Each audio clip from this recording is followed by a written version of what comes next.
예수님의 사랑의 특징이라고 한다면 그 첫 번째는 내어주는 사랑이죠. 대신 내어주는 사랑. On behalf of. 그러니까 우리를 대신하여 당신의 생명을 내어주신 사랑인 것입니다. 하나님의 저주로 마땅히 죽어야 할 우리를 대신하여 대신 내어주는 사랑. 그것을 우리는 구속의 사랑이라 이렇게 표현할 수 있을 것입니다. 예수께서 당신 자신을 대신 내어줌으로 하나님의 저주를 풀어드리죠. 이제 그 안에서 우리는 이 용서와 용납의 근거를 찾게 됩니다. 대가를 지불하지 않고선 용서가 이루어지지 않지요. 우리의 대가를, 우리의 죄의 대가가 지불될 때에 비로소 용서가 이루어지고 또 용납함이 받아들여지고 한 걸음 더 나아가서는 화해가 이루어지는 것입니다. 내가 잘못을 했을 경우에 내가 잘못했다 하는 사실이 인정되어져야 비로소 용서가 가능하고 화해가 가능하다 하는 것입니다. 자, 예수님의 사랑의 두 번째 특징은 아픔을 견뎌내는 사랑이다 하는 것입니다.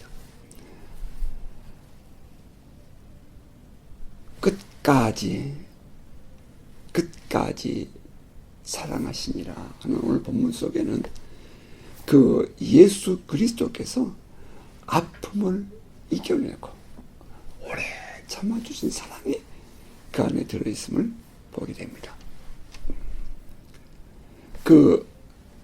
아픔을 견뎌낸다 하는 그 말 속에는 그 예수님께서 그 자리에서 그 사랑이 어떤 상황과 조건에 따라서 흔들리지 않고 꿋꿋이 그 자리를 지켜나간다 하는 그런 의미가 있겠죠.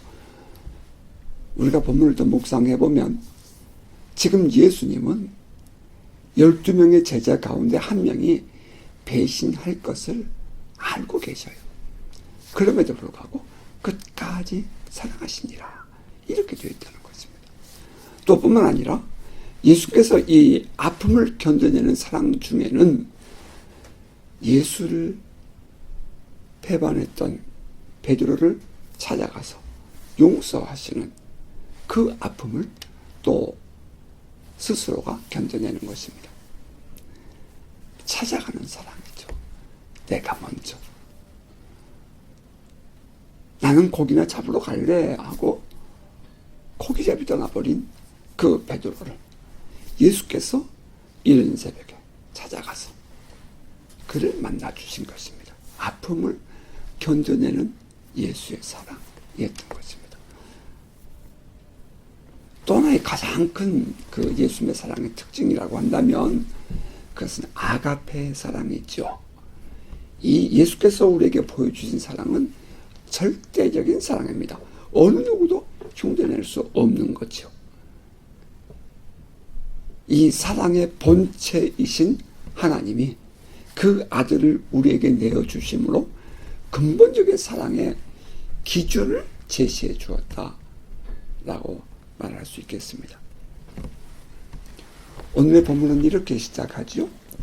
유월절 전에 예수께서 자기가 세상을 떠나 아버지께로 돌아갈 때가 이른 줄 아시고 세상에 있는 자기 사람들을 사랑하실 때 끝까지 사랑하시니라. 이 1절 안에 예수님의 마음이 담겨 있고 예수님의 사랑이 보입니다.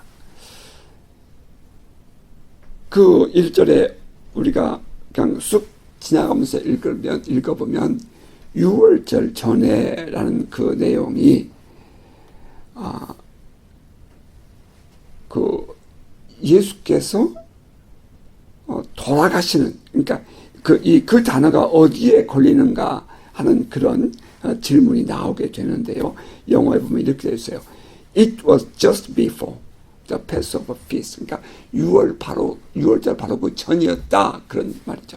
이제 우리는 이 예수님의 사건을 알고 있는 우리들의 입장에서 볼 때는 이제 이 부분은 지금 며칠 후에 예수께서 유월절 양으로 십자가에 죽으실 것을 준비하는 그런 날이었던 것을 우리가 깨닫게 됩니다. 바로 이어지는 이 세족식, 이 세족 발을 씻어주는 그 사건 이후에 최후의 만찬이 있고, 그리고 예수님은 이제 십자가에 못 박히지 않습니까? 바로 바로 전이란 말이죠. 그때에 이런 말이죠. 예수님은 유월절 양으로 죽임을 당할 것입니다. 이때의 죽음은, 예수의 죽음은 누군가의 배신을 통한 죽음이었던 것이죠.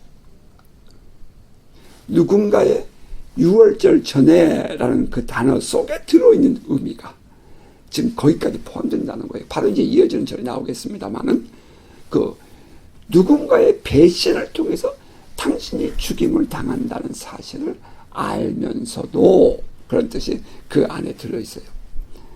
자기의 마지막을 아시면서까지 자기 사람을 사랑하시는 예수님. 세상에 있는 자기 사람들을 사랑하시되 끝까지 사랑하시니라. 끝까지 사랑하심. 변함없이. 심지어는 원수까지. 그 자기를 팔자를 내 마음에 알면서도 그 마음의 부담감이나 거부감을 극복하고 끝까지 사랑하시는 것이면 참 이거 쉽지 않아요. 참 쉽지 않아요. 그 예수의 마음, 그 부담감, 거부감, 그 모든 것들을 잘 담고 있는 단어가 바로 끝까지라는 단어일 것입니다. 끝까지. 이제 그 다음 절, 이제 2절을 보면, 마귀가 벌써 시몬의 아들 가룟 유다의 마음에 예수를 팔려는 생각을 넣었더라. 가룟 유다의 마음에 예수를 팔 생각을 넣었다는 사실을, 그러니까 가룟 유다가 예수를 팔고자 하는 마음을 갖고 있었다는 사실을 예수는 안다는 거예요. 그럼에도 불구하고 끝까지 사랑했다. 참 이거 쉽지 않죠. 근데 이것이 바로 예수께서 우리에게 보여주신 사랑이라는 것입니다. 그럼에도 불구하고 알면서도 사랑의 마음을 놓지 못하는 예수님. 우리는 바로 그러한 사랑을 입은 자들입니다.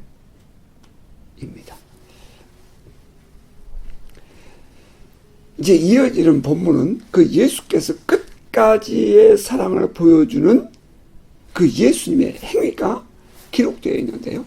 그것은 바로 제자들의 발을 씻어줌으로 표현됩니다. 제자들의 발을 씻어줌. 이것은 일종의 그림 언어라고, 우리가 행위 언어 혹은 그림 언어라고 표현할 수 있겠는데요. 이러한 이 예수님의 행동은 곧 끝까지 사랑하신 예수의 마음을 보여주는 행동이었다는 것입니다. 자, 이어지는 3절. 저녁 먹는 중 예수는 아버지께서 모든 것을 자기 손에 맡기신 것과 또 자기가 하나님께로부터 오셨다가 하나님께로 돌아가실 것을 아시고, 우리 한국말은 그냥 저녁 잡수시던 그랬는데 아셨다라고 딱 점을 찍고요. 그 다음에 so, 그래서 자기가 돌아가실 것을 아셨어요. 그래서 저녁 잡수던 자리에서 일어나 겉옷을 벗고 수건을 가져다가 허리에 두르시고, 이에 after that, 이에 대야에 물을 떠서 제자들의 발을 씻으시고 그 두르신 수건으로 닦기를 시작하여. 그 3절에 예수께서 아셨다. 어떻게 그럼 예수는 자기가 죽으실 것을 아셨을까 하는 그런 질문이 나오죠. 어떤 사람들은 예수의 신성을 강조하고 싶어서 강조하면서 예수는 하나님의 아들이기 때문에 스스로가 영적인 지각으로 감각으로 알았다 이렇게 표현하고 싶은 사람도 있겠지만, 우리는 그렇게는 해석할 수가 없죠. 누가복음 9장에서 이미 예수님은 변화산상에서 모세와 엘리야를 만났을 때에, 그때에 모세와 엘리야가 이 예수님에게 장차 예루살렘에서 어떻게 죽으실 것을 가르쳐 주셨습니다. 그래서 이런 예언적인 예지에 의해서 미리 알게 되는 이런 지식에 의해서 예수님은 지금이 바로 당신이 예루살렘에 이번에 올라가면 죽음을 당할 수 있다는 사실을 알게 되었다는 거죠. 알로서 여러 가지 분위기와 또 제자들의 배반할 이 제자, 그리고 또 다른 이 사회적인 모든 분위기, 그 모든 영적인 환경과 영적인 분위기, 그 모든 것이 포함되는 그런 감각이 이 안에 해석될 수 있겠습니다. 예수의 자기 인식은 변화산에서 만난 모세와 엘리야와의 대화를 통해서였다. 이것은 또 우리에게 새로운 그러니까 오해를 낳지 않게 하는 그런 이해를 우리가 알게 한다는 것입니다. 이제 며칠 후면 6월절입니다. 그 사실을 인식하고 있는 예수님, 내가 이제 이 세상을 떠날 거야 라고 생각할 때에 그 남은 제자들을 바라보는 예수의 마음은 어떠했을까요? 남은 제자들을 바라보는 그 마음, 아버지가 이제 이게 마지막이라고 생각되고 이게 끝이라고 생각되고 이제 죽음을 임종을 앞두고 있는 아버지라고 생각될 때에 그 아버지의 마음은 어떨까? 나는 20년 전에 이해봤는데 평생을 잊지 못하죠. 어떤 할아버지가 이제 아주 병이 깊이 들으셨대요. 그래서 그 할아버지가 할머니에게 물 한 컵 갖고 갖다 달라고 그랬대요. 평소에 누워가지고. 그런데 물을 갖고 왔는데 평소에 이 할아버지가 찬물을 좋아하시니까 찬물을 떠온 거예요. 그런데 찬물을 갖고 왔는데 이 할아버지가 펄하고 화를 내면서 이 물을 어떻게 먹냐고 화를 냈다는 거죠.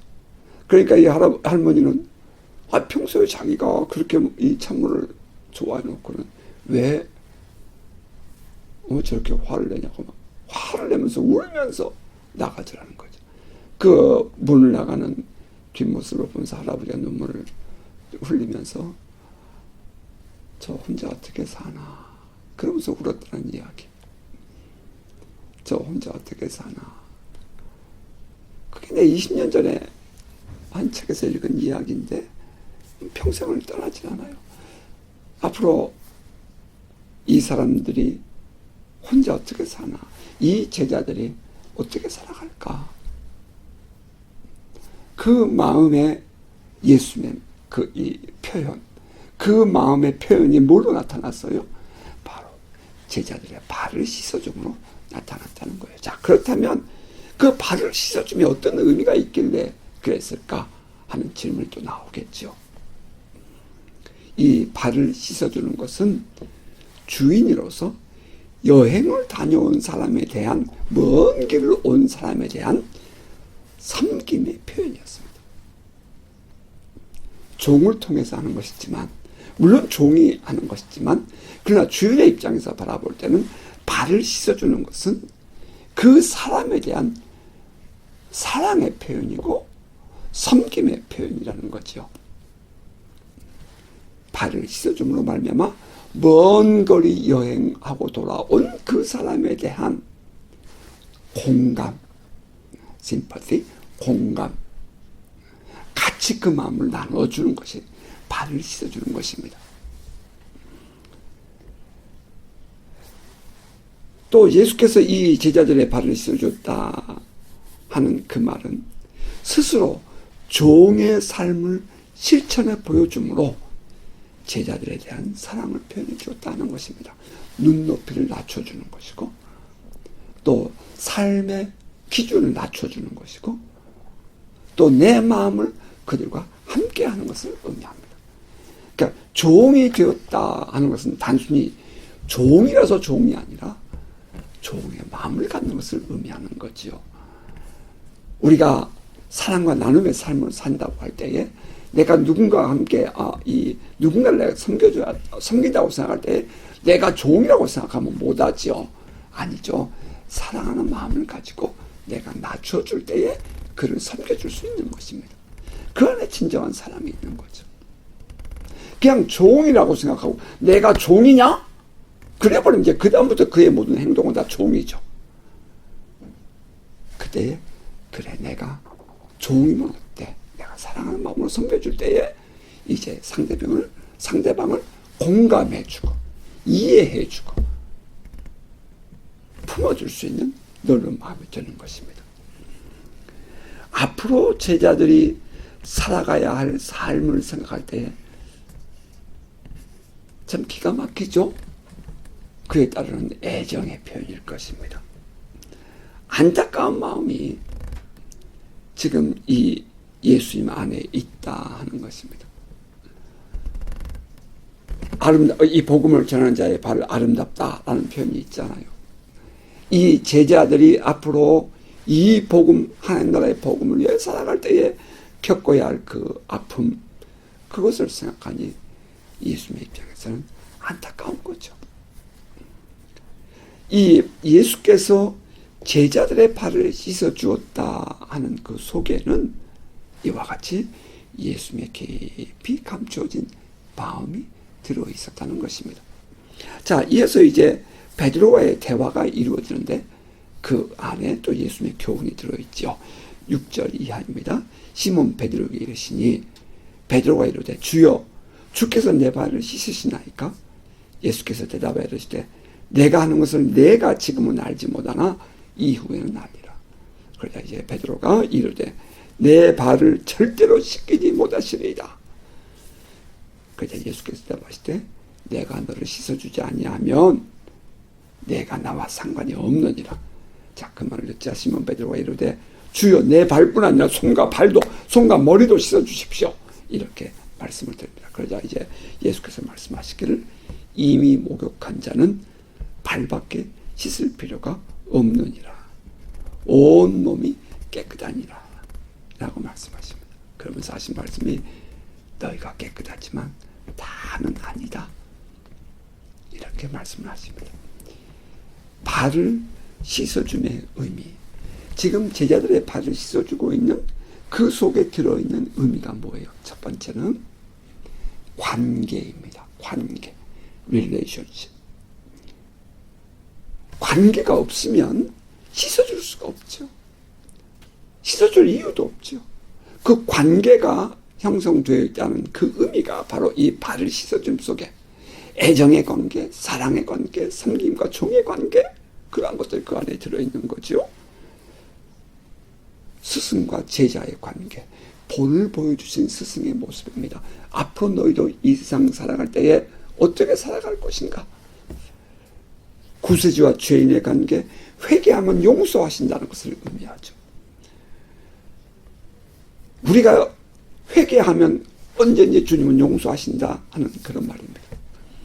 우리가 아직 죄인이었을 때에 예수께서 십자가에 죽으심으로 우리의 죄를 사하셨는데 우리가 그렇게 해서 회개하였죠. 하지만 그렇다고 해서 우리가 완전한 자는 아니잖아요. 우리가 살다 보면 넘어질 수 있죠. 그럴 때에 그 넘어진 자들이 돌아오면 용서하신다, 씻어주신다 하는 그 의미가 이 회개하면 자백하면 용서하신다는 그 의미가 발 씻음 속에 들어있다는 것입니다. 또 뿐만 아니라 예수께서 제자들의 발을 씻어주신 그 안에는 상담자와 피상담자의 관계가 그 안에도 들어있습니다. 보혜사의 역할이죠. 이 이사야서 1장 18절은 이렇게 기록합니다. 여호와께서 말씀하시되 오라 우리가 서로 변론하자.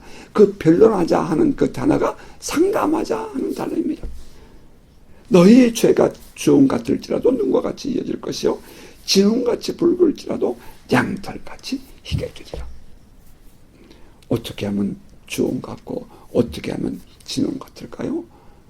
그것이 어떻게 희어진다는 말입니까? 그런데 그것은 변론을 통해서, 상담을 통해서, 그런 이 발 씻어줌의 이 행동 과정 속에서 관계가 회복되고 관계가 맺어지는 것입니다.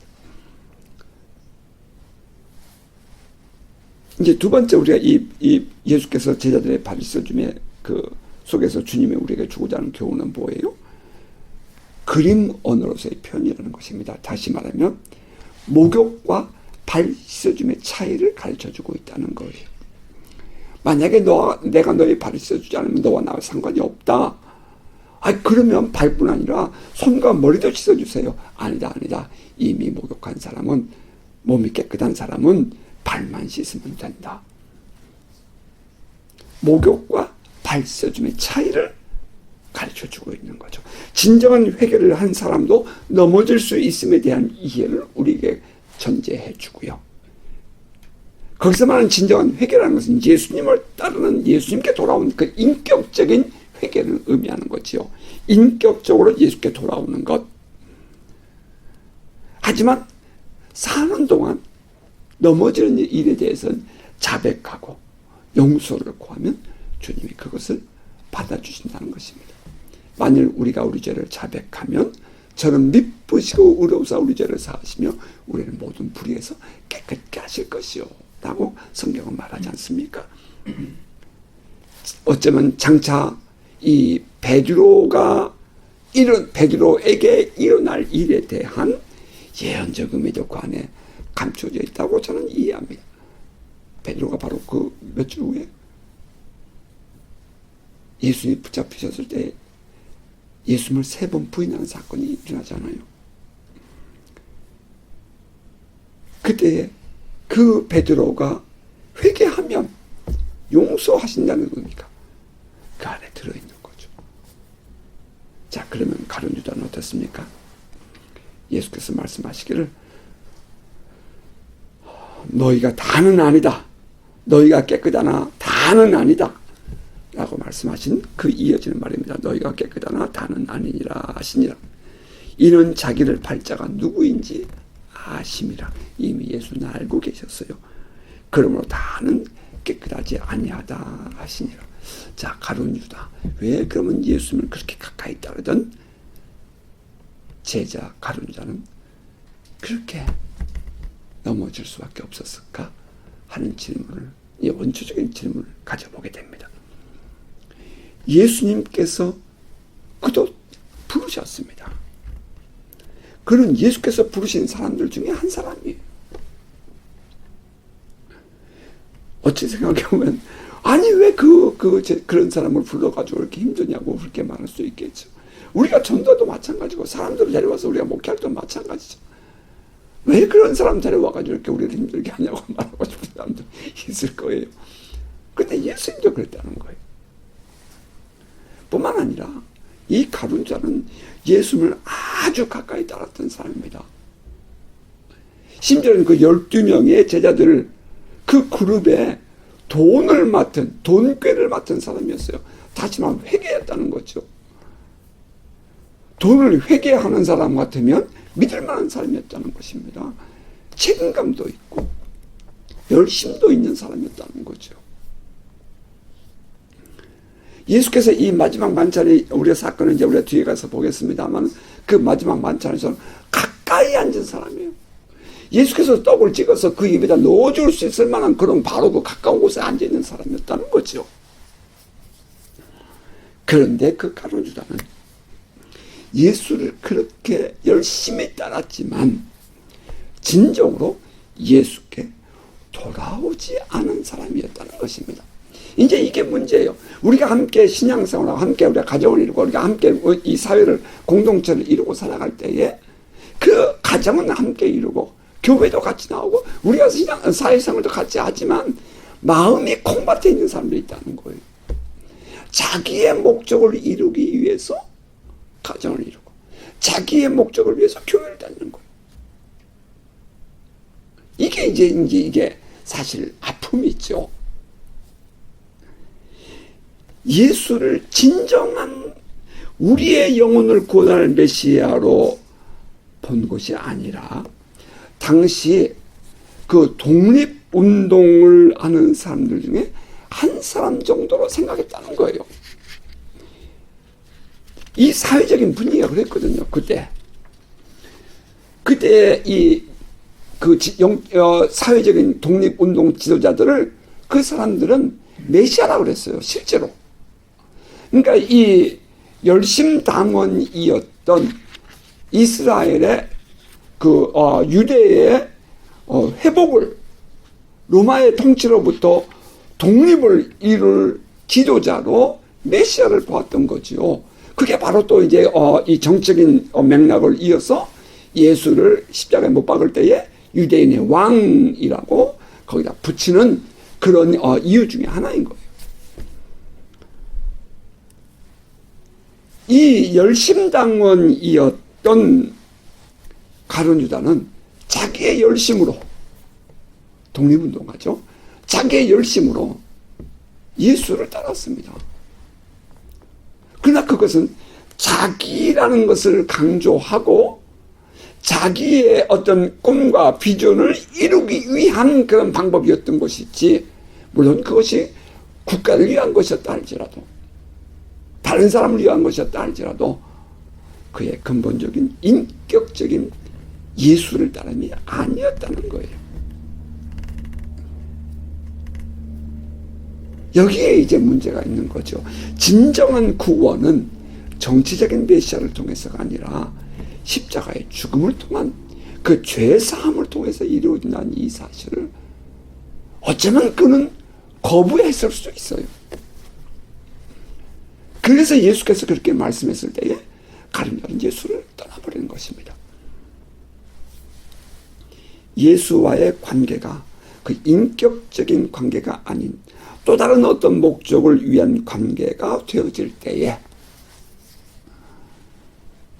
그들은 얼마든지 예수를 떠날 수 있었다는 것입니다. 우리가 주님을 섬기는 일도 마찬가지.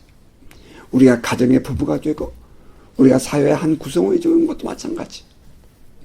우리가 어떤 공동체 안에 들어갔을 때 그 전체 공동체, 한 부부 혹은 한 교회의 교인으로서의 가진 어떤 인격적인 관계가 형성되지 않으면 다 자기중심적이 되는 거예요. 그래서 자기 뜻대로, 자기 조건에 맞아야 돼요. 자기 계산에 맞아야 돼요. 그렇지 않으면 분노하는 거예요. 그렇지 않으면 떠나는 거예요. 아픔을 겪는 거예요. 이것이 가룟 유다의 모습이었다는 것입니다.